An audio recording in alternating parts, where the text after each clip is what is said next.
मागील काही दिवसापासून महाराष्ट्रामध्ये बऱ्याच ठिकाणी अवकाळी पाऊस, वादळी वाऱ्यासह व गारपिटासह विजेच्या कडकडाटासह मोठ्या प्रमाणावर पाऊस पडत आहे. अशा परिस्थितीमध्ये शेती पिकांचे व इतरही शेतकऱ्यांचे नुकसान झाले. अशा परिस्थितीमध्ये या शेतकऱ्यांच्या नुकसानीबद्दल विविध प्रकारचे आर्थिक नुकसान झाल्यामुळे त्यांना झळा सोसाव्या लागल्यात. याच माध्यमातून वीज कोसळल्यामुळे शेतकऱ्यांचे मृत्यू झाल्यास त्यांच्या परिवारांना आर्थिक मदत मिळवून देण्यासाठी गोपीनाथ मुंडे सुरक्षा सानुग्रह अनुदान योजना या योजनेमार्फत यांना आर्थिक मदत केली जाते आणि याबद्दल सविस्तर जाणून घेण्याचा प्रयत्न करणार आहोत. गोपीनाथ मुंडे शेतकरी अपघात सुरक्षा सानुग्रह अनुदान योजना.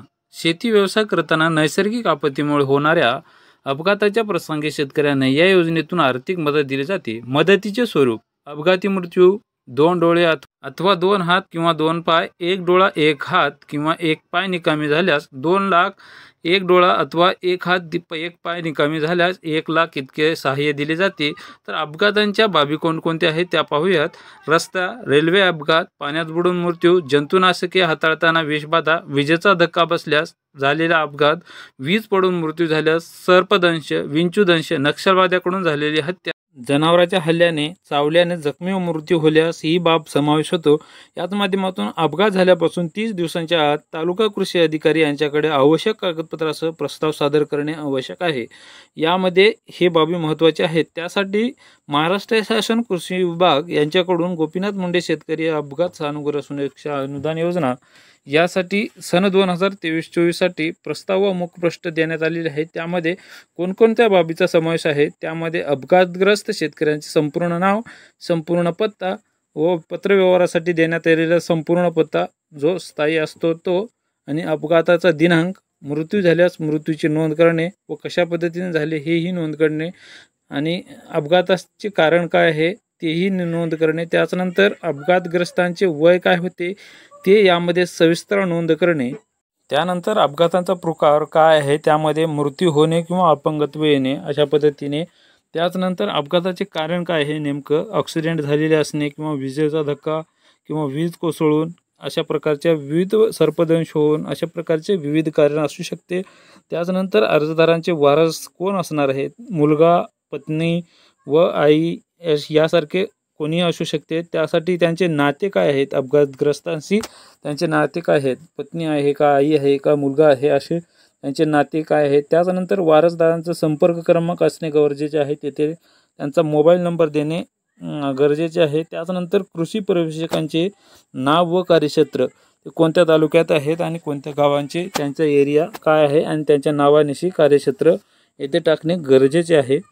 यानंतरचा गोपीनाथ मुंडे शेतकरी अपघात सुरक्षा सानुग्रह अनुदान योजना यासाठी क्लेम कसा करायचा आणि त्या प्रकारचा अर्ज कसा भरायचा त्याबद्दल सविस्तर पाहूयात. त्यामध्ये प्रति तालुका कृषी अधिकारी, तालुका, जिल्हा येथे दर्ज करायचं आहे किंवा लिहायचं आहे. त्याचनंतर त्यामध्ये विषय असणार आहे गोपीनाथ मुंडे शेतकरी अपघात सानुग्रह सुरक्षा योजना या अंतर्गत सविस्तर प्रस्ताव सादर करण्याबाबत हा एक विषय असणार आहे. आणि ते कोणाला लिहायचं आहे ते पाहायचं आहे. महोदया, श्री, श्रीमती, आता स्वतःचे नाव जे काही अर्जदार असणार आहे आणि त्याचं राहण्याचं ठिकाण, तालुका कोणता आहे आणि जिल्हा कोणता आहे ते इथे लिहायचं आहे. त्याबद्दल सोबत जोडलेल्या तपासणी सूचीमध्ये नमूद केल्याप्रमाणे आवश्यक कागदपत्रे यासह सानुग्रह अनुदान मिळवण्याकरिता सविस्तर प्रस्ताव सादर करीत आहे अशा प्रकारचं लिहायचं आहे. त्याचनंतर आवश्यक कागदपत्रे सोबत काय काय जोडलेले आहेत ते 1 नंबर 2 नंबर असे लिहायचे आहे. त्यामध्ये प्रपत्र अ मधील अपघातांचे अनुग्रहांचे कागदपत्रे आणि साक्षांकित तपासणी सूची जे कृषी अधिकाऱ्यांच्या माध्यमातून केली जाते ते लावणे गरजेचे आहे. अशा पद्धतींचे हे क्लेम अर्ज असतो.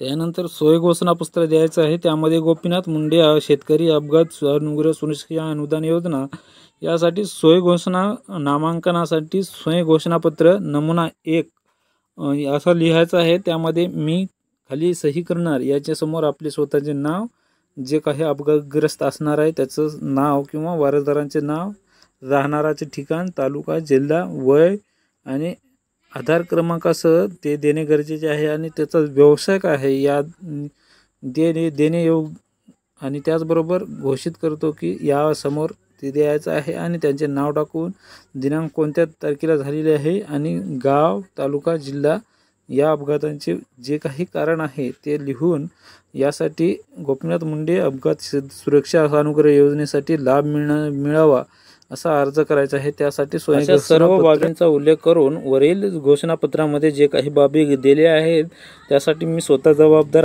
आहे अशा प्रकारचे घोषणापत्र यामध्ये द्यायचं आहे आणि त्यामध्ये स्वतः सही करणं आवश्यक असते। त्यामध्ये खाली स्वतः अर्जदार सही करणं आणि त्यासाठी नाव आणि त्यानंतर दिनांक व ठिकाण यामध्ये नोंदवणं आवश्यक असते। यानंतर सोय घोषणापत्र दिल्यानंतर एक तपासणी सूची म्हणून देण्यात आलेली आहे। त्यामध्ये गोपीनाथ मुंडे शेतकरी अपघात सुरक्षा अनुग्रह अनुदान योजना यामध्ये आवश्यक कागदपत्रे काय आहेत त्यासाठी ते पाहूयात। आवश्यक कागदपत्रामध्ये अपघातग्रस्त शेतकऱ्यांचे नाव कोणतं आहे ते आणि त्यांचे गाव, तालुका, जिल्हा व अपघात झाल्याचा दिनांक, अपघातग्रस्तांचा मृत्यू दिनांक आणि अपघातग्रस्तांचे वय 10 ते 75 वर्षापर्यंत असणे आवश्यक आहे। त्यानंतर जन्मदिनांक व वय किती आहे ते टाकणे आवश्यक आहे। अपघातांचा बाधितांचा प्रकार काय आहे, मृत्यू, अपंगत्व आले असल्या प्रकारचे आणि अपघातांच्या घटनेचे स्वरूप काय आहे, रस्ता अपघात व विजेचा झटका अशा विविध प्रकारचे जे काही 10-12 यामध्ये समावेश आहे त्यासाठी त्यामधलं एक येथे उल्लेख करायचा आहे कोणत्या प्रकारचा अपघात आहे। त्यानंतर वारसांचे नाव व संपर्क क्रमांक येथे नोंदवणे गरजेचे आहे। वारसांचे अपघातग्रस्तांची नाते काय आहे तेही त्यासमोर देणे गरजेचे आहे कागदपत्र आणि वारसदारांचे ओळखपत्र त्याचबरोबर Aadhaar card, bank passbook, PAN card, निवडणूक सूची ID सर्व देणे गरजेचे आहे। त्यानंतर मार्गदर्शक सूचनाप्रमाणे वरील सर्व कागदपत्रे मार्गदर्शक सूचनाप्रमाणे वरील वारसदारांचे हरकत प्रमाणपत्र जोडणे आवश्यक आहे। त्यानंतर अपघातग्रस्तांच्या व्यक्तींचे 7/12 किंवा अपघातग्रस्त झालेल्या व्यक्तींचा 7/12 धारक आहे का नाही, अपघातग्रस्त शेतकऱ्यांना जमीन भूमीहीन आहे का, भूमीहीन असेल तर त्या पद्धतीचा जो काही पुरावा आहे तो जोडणे महत्त्वाचा आहे।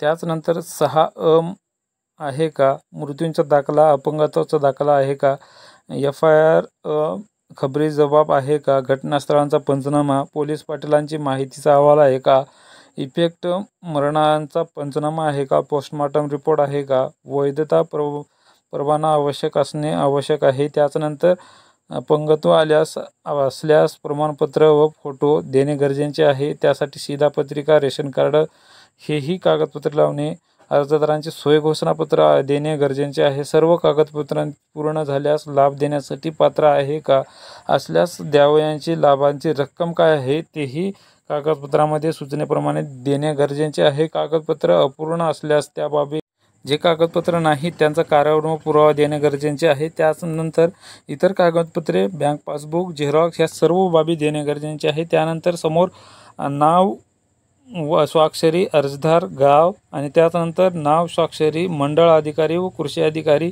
त्यानंतर तालुका कृषी अधिकारी, नाव, स्वाक्षरी। तर मित्रांनो अशा प्रकारची माहिती देणे आवश्यक आहे। तर मित्रांनो ही माहिती तुम्हाला अवश्य उपयोगी पडेल ही आशा करतो। पुन्हा व्हिडिओ येते असे नवीन माहिती तोपर्यंत या चॅनलवरती नवीन असाल तर या चॅनलला लाईक करा, सबस्क्राईब करा व बेल आयकॉनची घंटी दाबून वेळोवेळी येणाऱ्या अशाच नवीन व्हिडिओची माहिती मिळवत राहा। पुन्हा भेटूयात अशाच नवीन माहिती